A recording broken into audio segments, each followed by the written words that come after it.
It was the day before the festival, and the whole town was busy getting ready. I had more work than I knew what to do with. When Joseph called with another job, I was craving the cool quiet of his and Izzy's seafront house. I'd barely reached their front door when I heard someone calling me. Psst, Maria, I need your help. Quickly, it's top secret. It was Izzy, peeking out from the side of the house. She beckoned for me to follow her. She led me through to a beautiful, unruly garden overflowing with flowers of every color.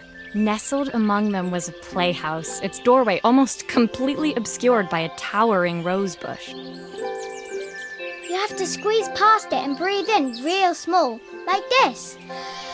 Izzy took in a big gulp of air and crawled through the gap and into the playhouse. I hadn't planned on crawling in the dirt today, but the life of a repairwoman never did run smooth. On the table inside, there was an electronic toy. Not exactly the usual stock in my parents' antique shop. I had an accident. I didn't do it on purpose or anything, but it won't turn on anymore. Can you fix it for me?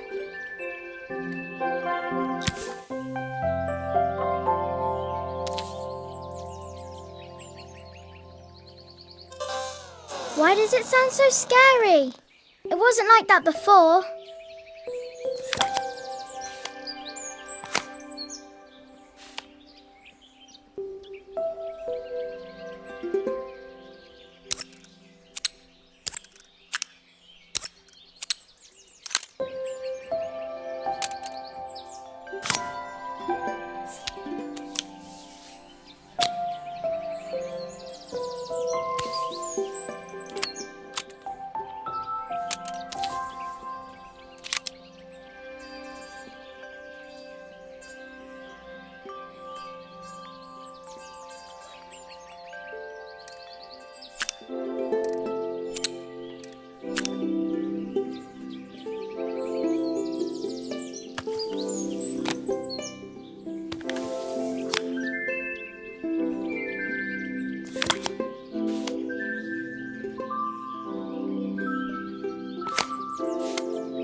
Do grown-ups play games as well? Can you show me how to play? I tried before, but it was so hard.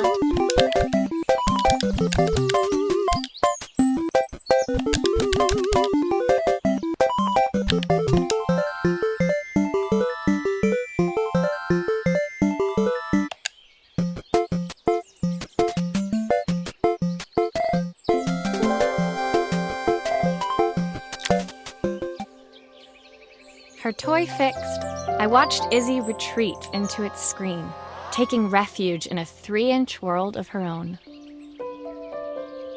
Well, I'd better head inside. Your dad is waiting for me. Please don't tell him about the game. He'll think I broke it on purpose. Why would he think that? Because, well, I kind of dropped it really hard at the wall. Izzy looked down, scuffing her shoes on the worn floor of the playhouse.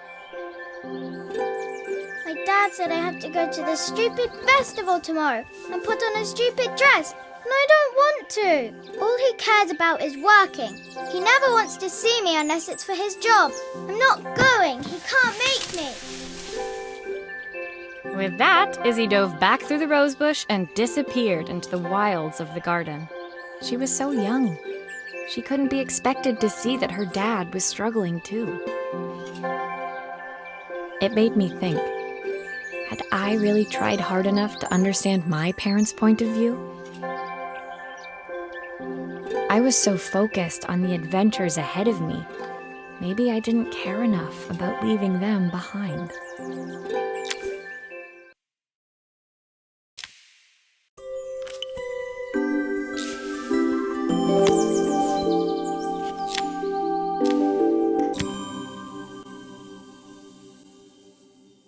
Leaving Izzy hiding in the garden, I walked around to the front of the house and rang the doorbell. It was only then I noticed my favorite overalls covered in grass stains. I scrubbed desperately, but it was too late. Maria, what are you doing? What happened to your clothes? I was, repairing a lawnmower. How unusual. Well, do come in. The job I've got for you is a little more delicate. Totally embarrassed, I walked into an orderly room filled with papers and ledgers. So this was his office. You must be so busy getting ready for the festival. Are you looking forward to it? Of course. It's traditional for the mayor to judge food from every cafe and restaurant in town. I'll be declaring the best chef in Bella Riva by this time tomorrow. Speaking of which... He unclipped the watch from his wrist and very carefully handed it to me. I'll have a tight schedule to follow, but my watch stopped working a while ago. Could you see if you can make it tick again?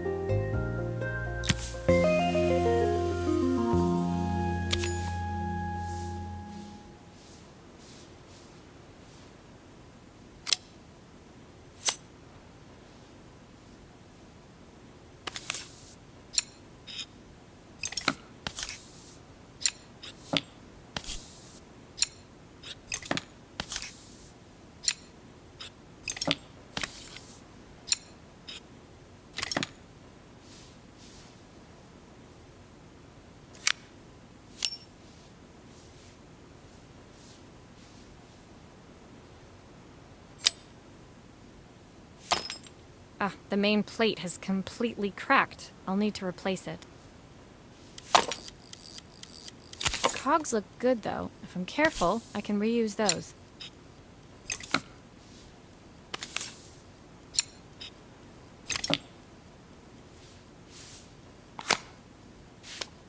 Are you sure it will all fit back together?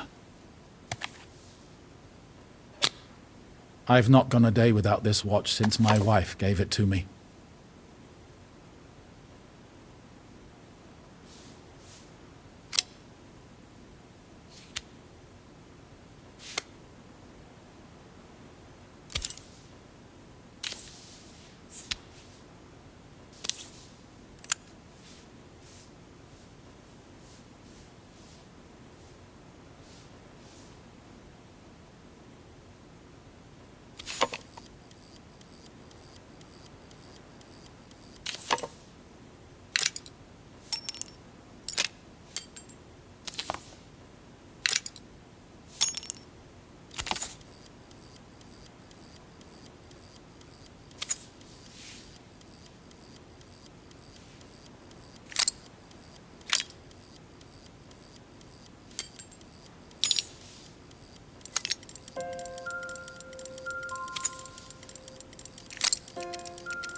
Looks like something is still missing.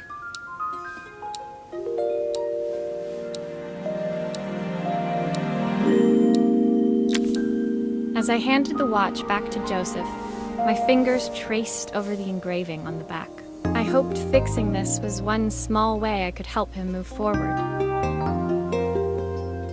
I can't believe it's working, Maria. Thank you. My wife was a brilliant woman. Feeling this ticking on my wrist, it makes me feel like she's still here. Watches measure minutes and hours like they're infinite. I didn't know we had so little time. Even with Isabel, I barely see her. And when I do, she acts like she hates me. Just then, the phone rang. Even when he was at home, his work was never done. Sorry, Maria. I have to take this. I'll see you at the festival tomorrow. As I left, I turned and saw him pacing the floor of his office, his watch glinting in the afternoon sun. I hoped its quiet ticking would at least bring him some peace during the busy days to come.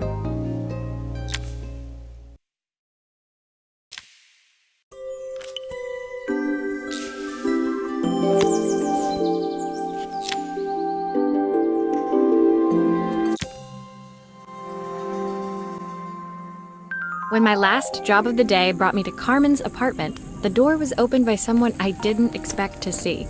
Helena. Sorry for inflicting this mess on you. Carmen's never seen a knick-knack she doesn't want to buy, apparently.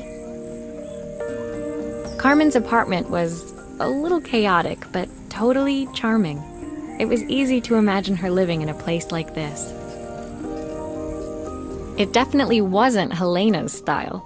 She seemed more upmarket than flea market. I wondered why she was even here. We're having a clear-out, or at least I am. Carmen's not helping, as usual. There's a market at the festival tomorrow. I'm selling some of these things to make her some money. She says she has nothing when there's all this stuff right under her nose. Helena stepped delicately past the items on the floor and reached down to pick up one from the pile. Look at this slide projector. Our parents treasured it, but Carmen treats it like a piece of junk. Can you take a look?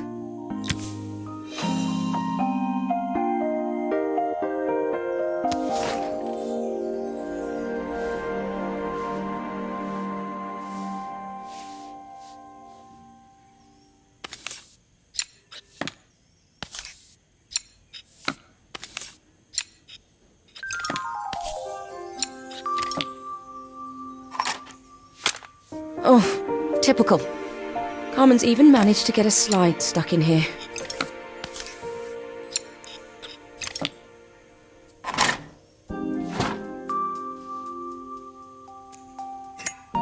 That light bulb is completely smashed. Okay, I'll need to redirect the light, the lens at the top for the projector to work.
I was so excited when I moved to the city. Carmen, she looks so sad.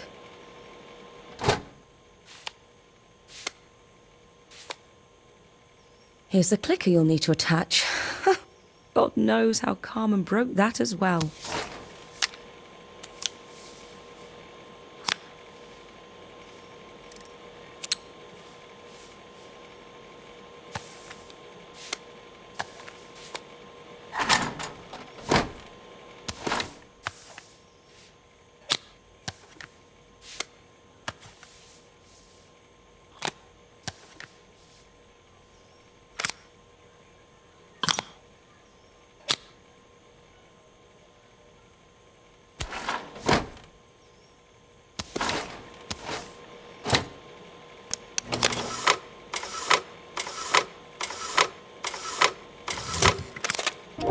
When we were younger, Carmen was always following me around.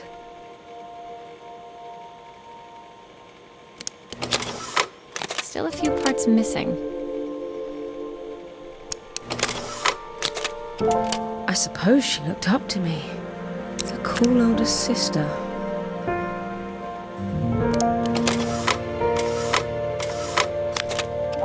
She used to ask me when I was coming home, but I was always too busy.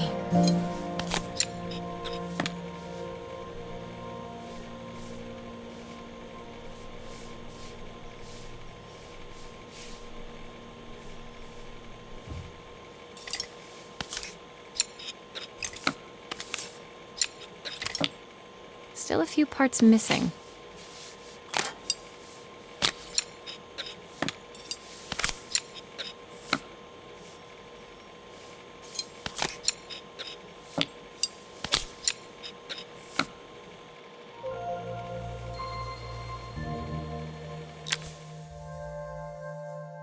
Helena was transfixed, staring at the two young sisters the projector had brought glaringly into focus. I never meant to let her down. But you haven't, have you? You came all this way just to help with the cafe. Plus the money.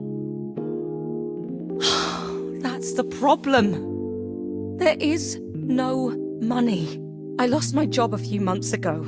My savings are almost gone. I have nothing. Carmen thinks I'll throw my checkbook at her bad decisions and make them okay. But I can't. Not this time. You know, the funny thing is, I came here wanting to tell her the truth. But she's so infuriating. How can I ask her for help when all she cares about is herself? Helena fell silent, shrinking under the gaze of her younger self, projected onto the wall. We drifted so far apart when I moved away. It felt like the only thing keeping us together was my bank balance. I know I have to tell her the truth. It isn't fair. But I already lost everything else. What if I lose her too?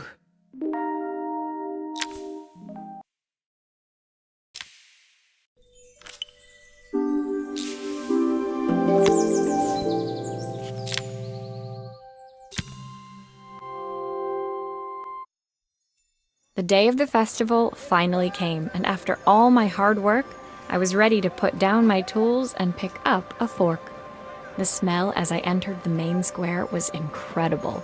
Each stall was selling food even more delicious than the last. The competition would start any minute. Most stall holders were waiting anxiously for the mayor to pay them a visit. All of them, that was, except Carmen, who was still frantically chopping vegetables and stirring pots. Maria! Thank God you're here. Can I ask you the world's biggest favour? Helena was supposed to help me run the stall today, but she never turned up. Probably too ashamed to show her face. I can't believe she lied to me. Carmen was stirring so furiously she was in danger of tipping the pot over altogether. The mayor will be here any minute for the judging, but I'm almost out of my special. She wasn't really going to ask me, was she? Not on my day off. I have a stove ready to build and everything. Can you set it up and make me a spare batch?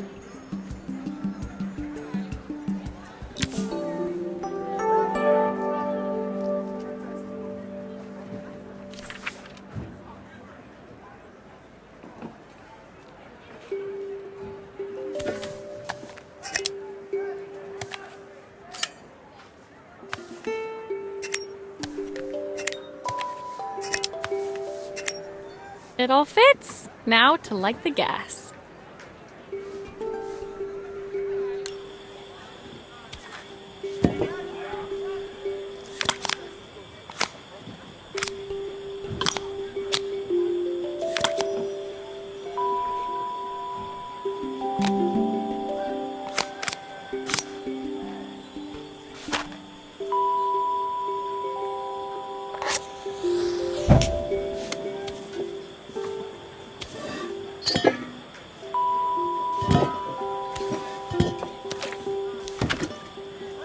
Oh, her recipe is a bit smudged. Never mind, I'm sure whatever I put in will be fine.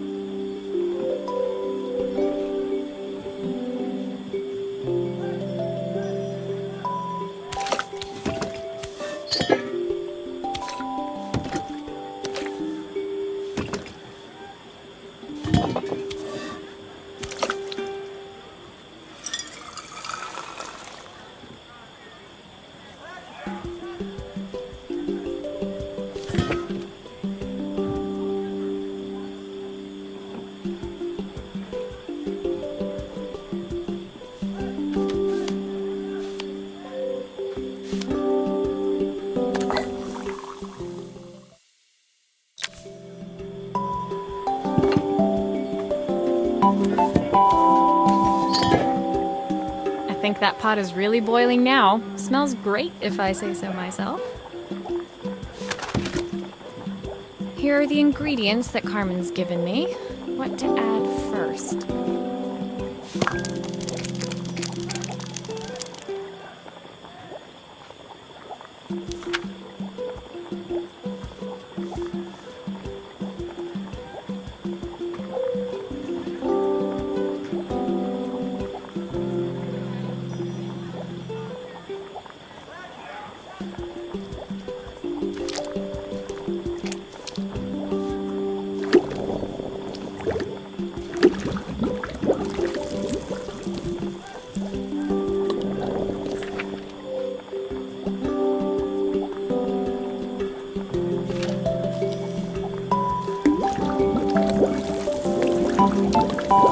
That looks good. I'll scoop a spoonful when I'm ready to serve.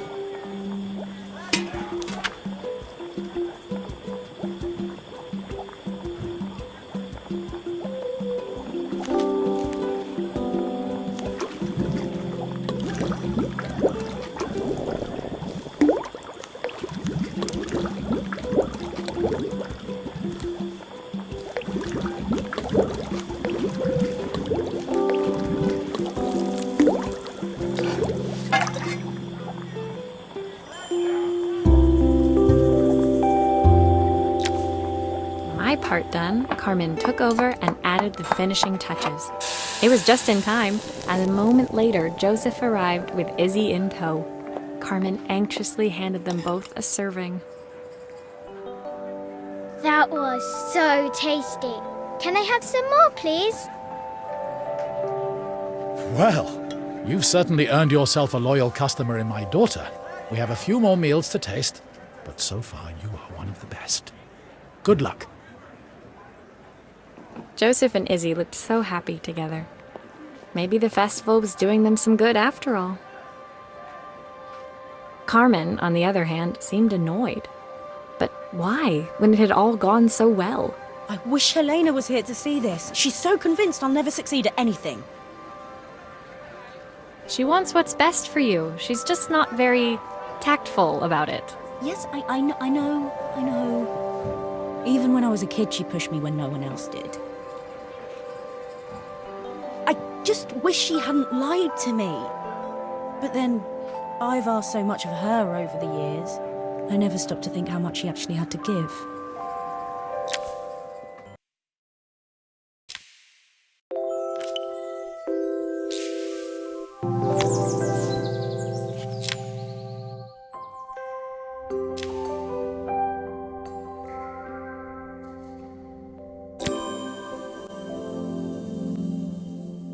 The festival finished. I only had one day left before I had to catch my train and leave Bella Riva behind. I couldn't go without saying goodbye to Carmen, so that evening I made my way to the cafe. It was unrecognizable. She'd done it. Best food in Bella Riva. Half the town was outside waiting to see what the fuss was about. Maria! My favorite sous chef. Come on through. It was Carmen, acting every inch the successful cafe owner she deserved to be. Even Helena was there, serving the coffees. This was the last place I expected to see her after yesterday's drama. Carmen led me through to a balcony upstairs, where she brought out an old record player. I found out where Helena was on the day of the festival. She was selling her camera to clear the cafe's debts. But then she didn't have much left for herself.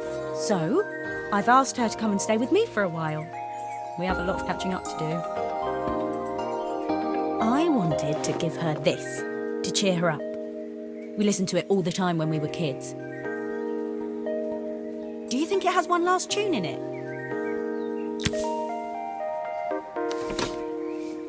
Okay, let's see what happens when we turn this on. The speaker isn't connected properly.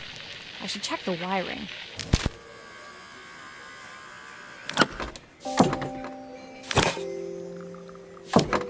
Here's the problem. This wiring isn't connected properly.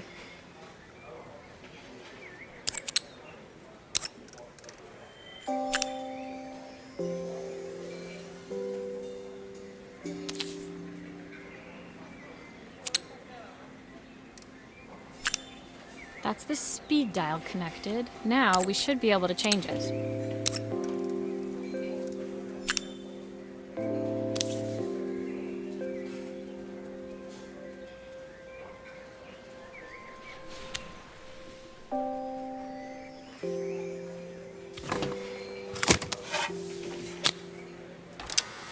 The speaker isn't connected properly.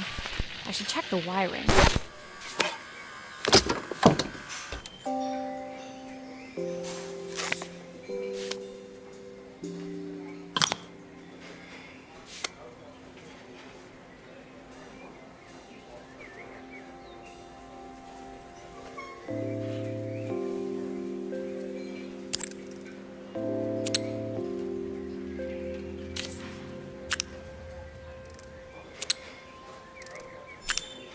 I think that should do it. This record should play beautifully.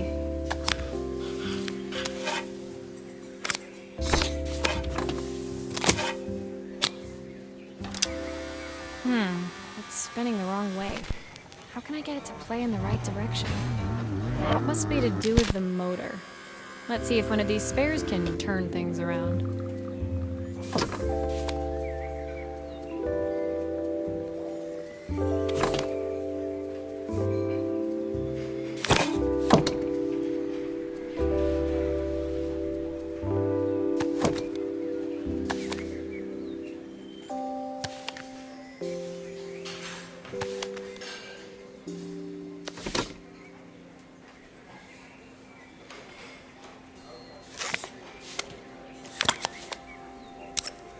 If I turn the volume up, I should be able to hear it now.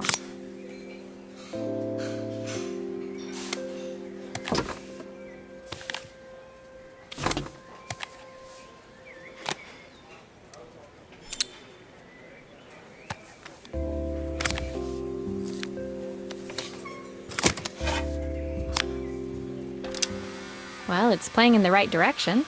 I should check it's turning at the correct speed.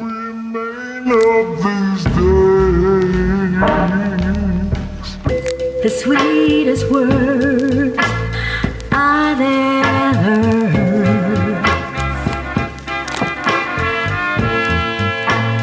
What will remain of the smiles, the ones that stole my heart that day? The record player's crackling tune must have caught Helena's ear, as she appeared a few moments later. Is that my old record player? I can't believe you've kept it all these years, Carmen. Leaning over the music, they looked just like the young sisters the slide projector had preserved all these years, inseparable once again. Carmen told me about your camera. That was a really generous thing to do. I loved that camera, but I love my sister more.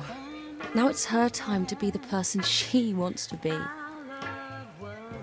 I'm going to stay here with her for a while. Make up for lost time.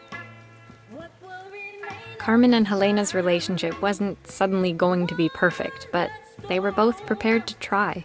And to think, it had all started because of a call Carmen made about some seasoning tips. I guess in the end, maybe it wasn't so hard to just pick up the phone and dial. I hadn't spoken to my own parents in a year. I wanted to hear their voices more than anything. But the silence between us was so cavernous. I didn't know how I'd ever find the words to bridge it.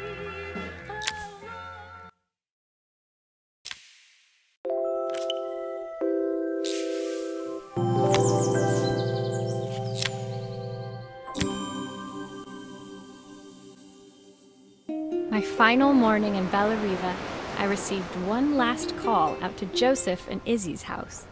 I knew I had to pack, but I figured I could squeeze in one final job before I had to leave.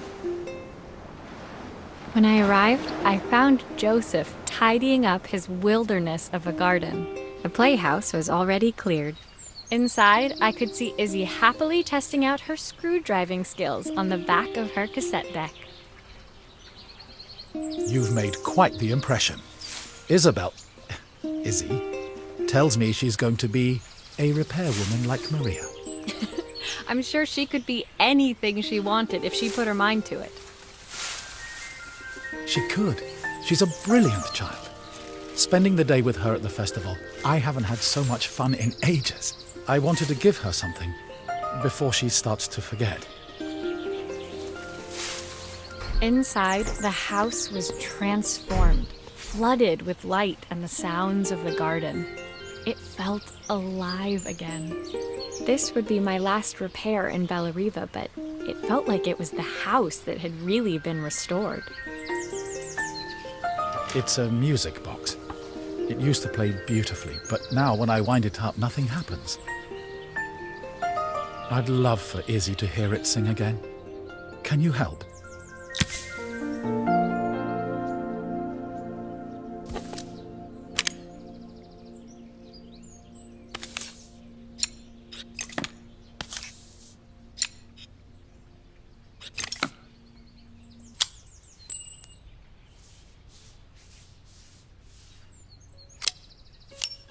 Maria, could you add this family picture of us?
This mechanism is completely broken. I'll need to take it all apart before I can fix it.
Looks like something is still missing.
Perfect. The mechanism is good as new.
I think that's everything back together again.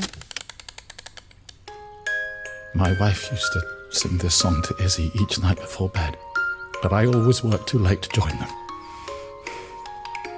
Will you dream a dream for me? If I sit by your side and hold you so tight, know that I will always love you, even though we both know that we must say goodnight. I've missed so much already. I want to be the father my wife wanted me to be. I've ended up so much like my own father, working all the time. Izzy needs me more than that, especially now it's just the two of us. My daughter comes first. Well, until she gets bored of her stuffy old dad anyway. I'll never ever get bored of you, Dad. Izzy came running into the room where Joseph scooped her up and onto his shoulders. She gazed at the music box, her eyes shining. I'd never seen her look so happy. Thank you, Maria, for everything. The things you fixed for me. I'm so glad to have them back. Joseph was a good father, and I could tell he was determined to be an even better one. When it came down to it, that was all any of us wanted. A second chance to make something right. My time in Bellariva was almost over, but before I left, I knew there was something of my own I needed to fix.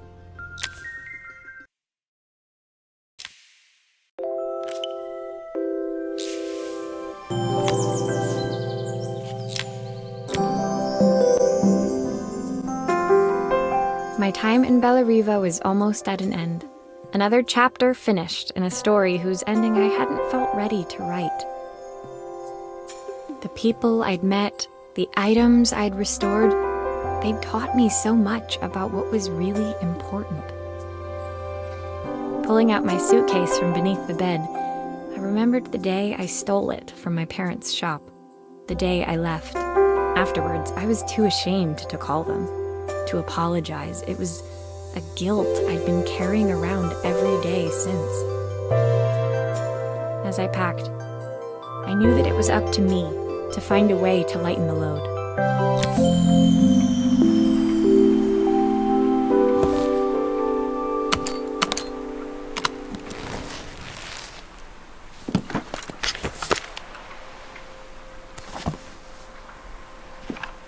Joseph's idea of light reading for the train.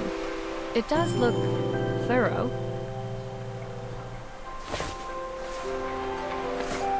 Helena gave me these designer shirts. Not sure I'll pull them off as well as she does.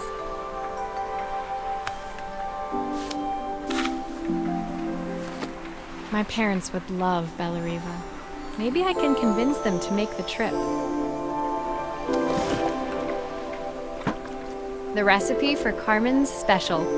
I'm under strict instructions to guard it with my life.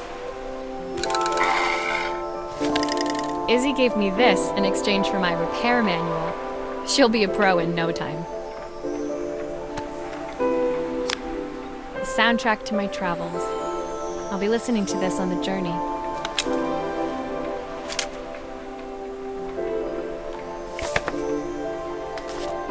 My train ticket. I can't believe it's time to leave Belleriva behind. My suitcase was full, but it was my heart that felt heavy as I made my way to the station. I was sorry to be leaving Belleriva behind, but I hoped that in my own small way I'd made a difference. Helena and Carmen's reunion was possible because they'd learned to overcome their differences. Joseph had realized he shouldn't let his grief or his work get in the way of his relationship with Izzy. They'd each learned to see things from someone else's perspective. Maybe it was time I saw things through my parents' eyes. I knew it would be easier to jump on the next train, put even more distance between us, but I finally felt ready to talk to them. I just didn't know if they would feel the same. Did I even remember their number? I wasn't sure until I reached for the phone and it all came flooding back.